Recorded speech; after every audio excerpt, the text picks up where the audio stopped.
Mimi ndiye mfalme Olado, kijiji cha Itetemia, na wote waliopo ndani yake wapo chini yangu.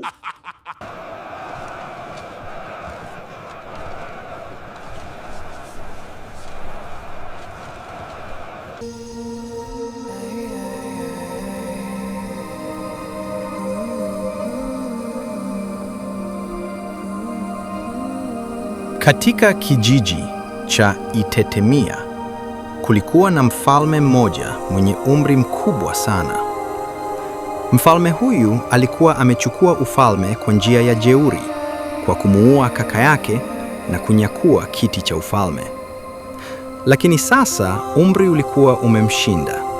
Akajua kuwa hana budi kumtambulisha mrithi. Siku moja aliwakusanya watoto wake wote, wanaume na wanawake, katika uwanja mkubwa mbele ya ikulu. Watu wa kijiji wote walijaa kwa shauku kubwa. Mfalme akatoa fimbo ya dhahabu iliyong'aa kama jua la mchana, akaiweka katikati ya uwanja. Fimbo hiyo ilikuwa na urefu wa mkono wa mtu mzima, na juu yake kulikuwa na jiwe nyekundu linalong'aa usiku kana kwamba ni mwenge. Nani atakayeinyanyua fimbo hii ndiye atakayerithi kiti changu, alitangaza mfalme kwa sauti kubwa. Watoto wake wakajipanga. Wa kwanza alijitosa kwa kiburi. Alikuwa mwana mkubwa mwenye misuli mikubwa kama ya tembo. Alishika fimbo, akavuta kwa nguvu zote. Alijikaza, uso ukamgeuka nyekundu, mishipa ikajitokeza kama nyoka, lakini fimbo haikusogea hata sentimita. Wa pili, mwana wa pili, alicheka akamwambia kaka yake, "Wewe ni dhaifu." Akashika fimbo, akajikaza, hata alivimba kama chura, lakini fimbo ilibaki pale pale ikimcheka. Wengine wote wakajaribu kwa zamu. Wengine walijikaza hadi wakatoa mashuzi. Wengine walijaribu kutumia ujanja. Mmoja alijaribu kuichukua kwa miguu, mwingine alijaribu kumwomba Mungu wake, lakini fimbo haikujali. Mwisho, binti mmoja alipojaribu, fimbo ilianza kung'aa kidogo. Watu wakashangaa, lakini bado haikuinuka. Mfalme alishangaa, akajiona hana budi kujaribu mwenyewe. Aliteremka kitini, akashika fimbo, akajikaza, lakini fimbo ilibaki imara. Watu wakatazama kwa mshangao. Kila mtu alijua sasa, mfalme mwenyewe alikuwa hafai kuwa mfalme.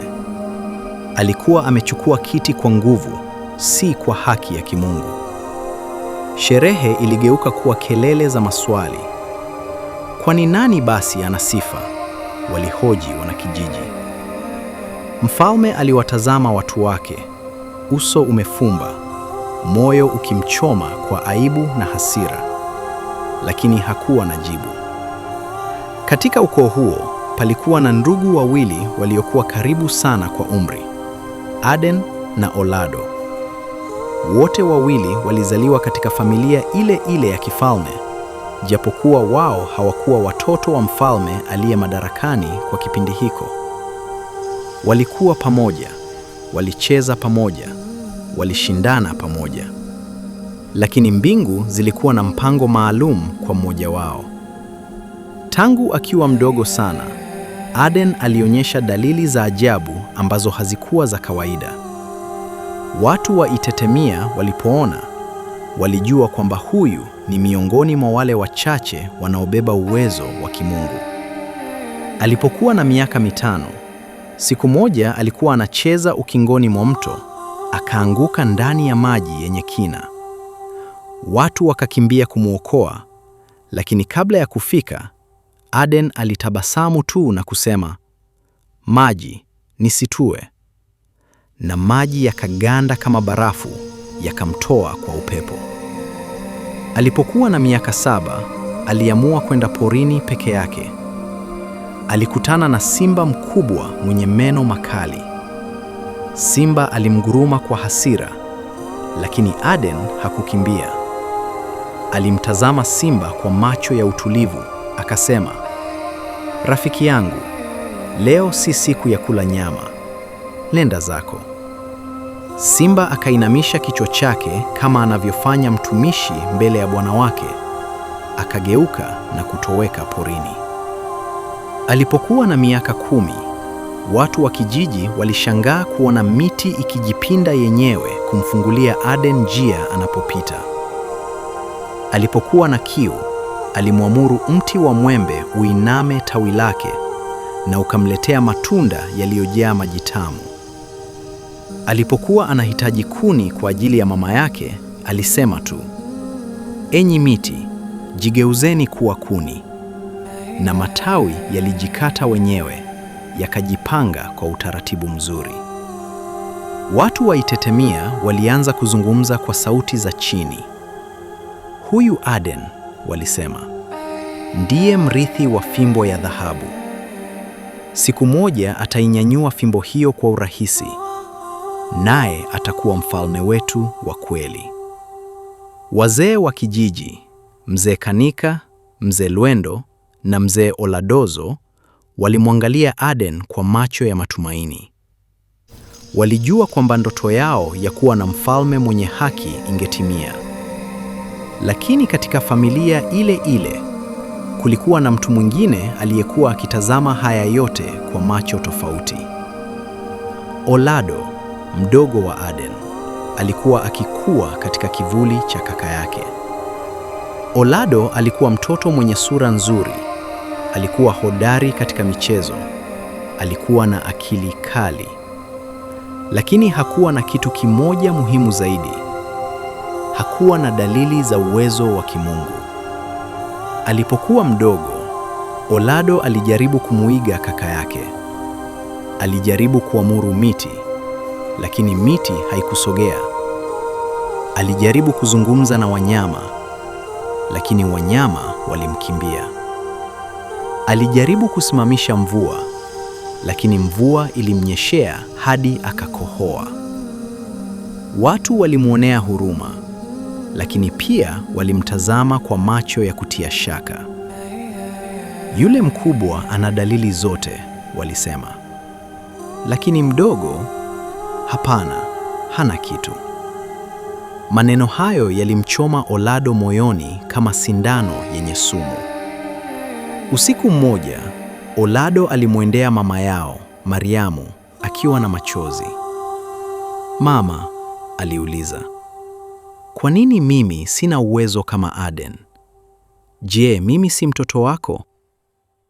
Mariamu alimkumbatia kwa upendo, akamwambia, "Mwanangu, kila mtoto ana zawadi yake. Aden ana zawadi ya nguvu za kimungu. Wewe una zawadi nyingine, akili kali na moyo wa kijasiri. Usilinganishe nafsi yako na mtu mwingine." Lakini maneno ya mama hayakufanya kazi. Wivu ulikuwa umeota mizizi ndani ya moyo wa Olado, na kila siku ulikuwa kama mwitu unaokuwa katika shamba lililoachwa. Siku moja, Olado alikutana na marafiki zake wawili wa karibu, Juma na Kondo, ambao walikuwa walinzi wa ikulu.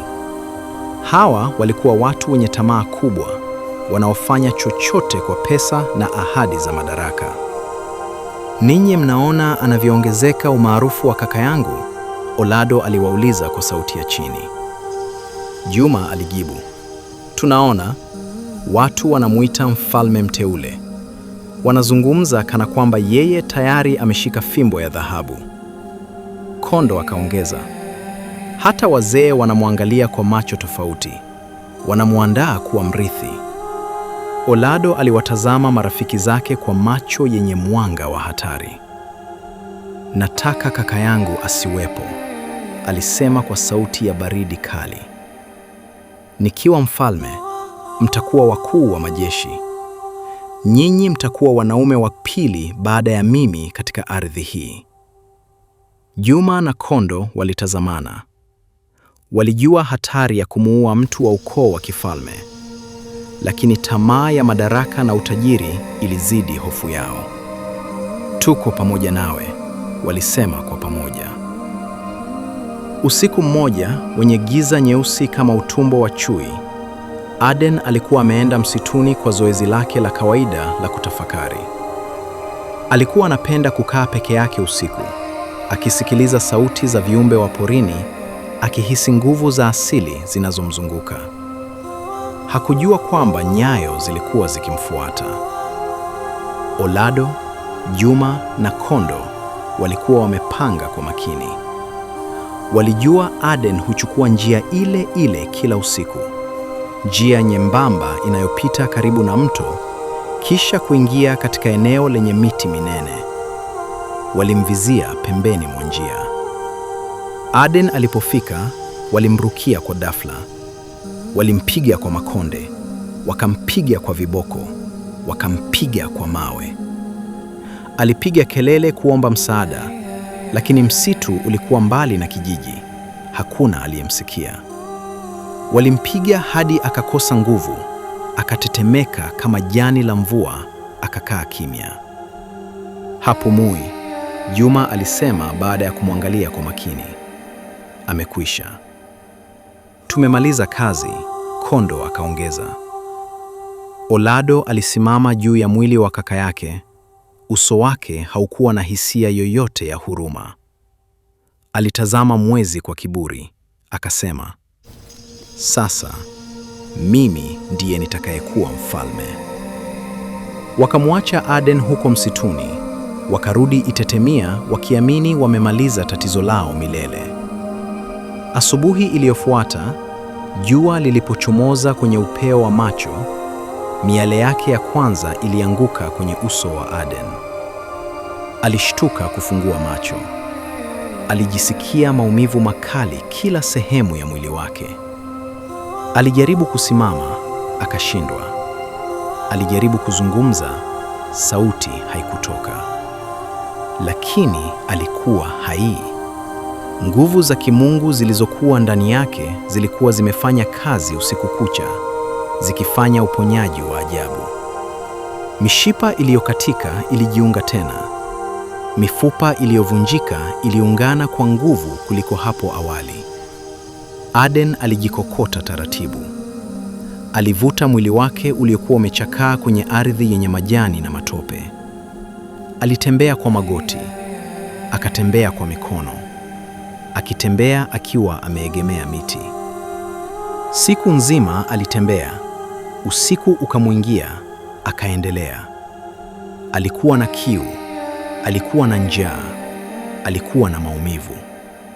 Lakini nguvu za ukoo wake zilimfanya aendelee. Hatimaye, alipofika mpaka wa kijiji cha Iloganzala, alianguka chini kabisa. Kama umependa simulizi hii, basi tunakukaribisha kuendelea kusikiliza sehemu inayofuata. Hakikisha umebonyeza subscribe ili uwe wa kwanza kuipata punde tu itakapopostiwa. Usikose, kwa sababu hadithi hii ndiyo kwanza inaanza kuwa moto zaidi. Next Bongo, hadithi zinaendelea.